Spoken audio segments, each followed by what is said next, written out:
ఓం గం గణపతే నమః శ్రీమాత్రే నమః శ్రీ వారాహిదేవ్యై నమో నమః. Welcome to our YouTube channel Chagantipati talks. గురు పరంపరలోని మొదటి భాగం పార్ట్ 1 శ్రీ గురు చరిత్ర అధ్యాయం 27. శ్రీ గణేశాయ నమః, శ్రీ సరస్వత్యై నమః, శ్రీ గురుభ్యో నమః. నామధారకుడు పట్టరాని ఆసక్తితో అటు తర్వాత ఏం జరిగింది స్వామి అన్నాడు. సిద్ధుడు ఇలా చెప్పారు. శ్రీగుడు ఎంత చెప్పినా వారు వినలేదు. అప్పుడు శ్రీగుడు వారితో, అలా అయితే మీ కోరిక ఎప్పుడే తీరుస్తామని అటు పక్కగా పోతున్న ఒకరిని పిలిచి, నీవెవరు, నీ కులమేది, నీ దేవురు, ఎక్కడికి పోతున్నావు అని అడిగారు. అతడు, అయ్యా నేను కడజాతి వాణ్ణు, నన్ను మాతంగుడు అంటారు, నేను ఊరి బయట ఉంటాను, ఈనాటికి నాపై మీకు దయగలిగిందని నమస్కరించాడు. అప్పుడు శ్రీగురుడు అతనిపై తమ కృపాదృష్టి సారించి శిష్యుణ్ణి తమ దండం ఇచ్చి దాంతో నేల మీద 7 గీతలు గీయించారు.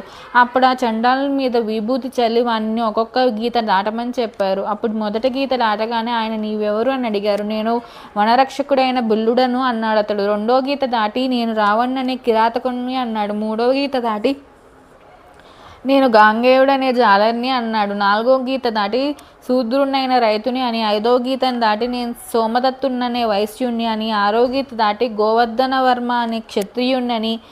7వ గీత దాటి, నేను వేదవిధుడును అధ్యాపకుడినైన బ్రాహ్మణునని వెనకటి జన్మలో తానెవరో చెప్పాడు. అప్పుడు శ్రీగురుడు, నీవు వేదజ్ఞుడు అయితే వాదంలో ఈ విప్రులను జయించు అన్నాడు. అతడు వెంటనే వేదగానం చేసి వారితో చర్చకు సంసిద్ధుడయ్యాడు. అది చూసి ఆ కుపండితులకు భయంతో నోరెండింది, కడుపులో నొప్పి ఆరంభమైంది.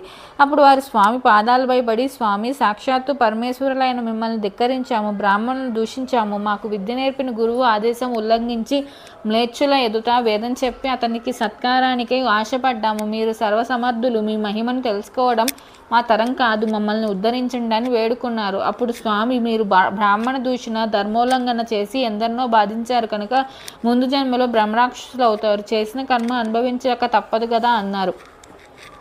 అప్పుడు వారిద్దరు శ్రీగురుని పాదాలపై పడి తమను కరుణించి తరుణోపాయం చెప్పమని ప్రార్థించారు.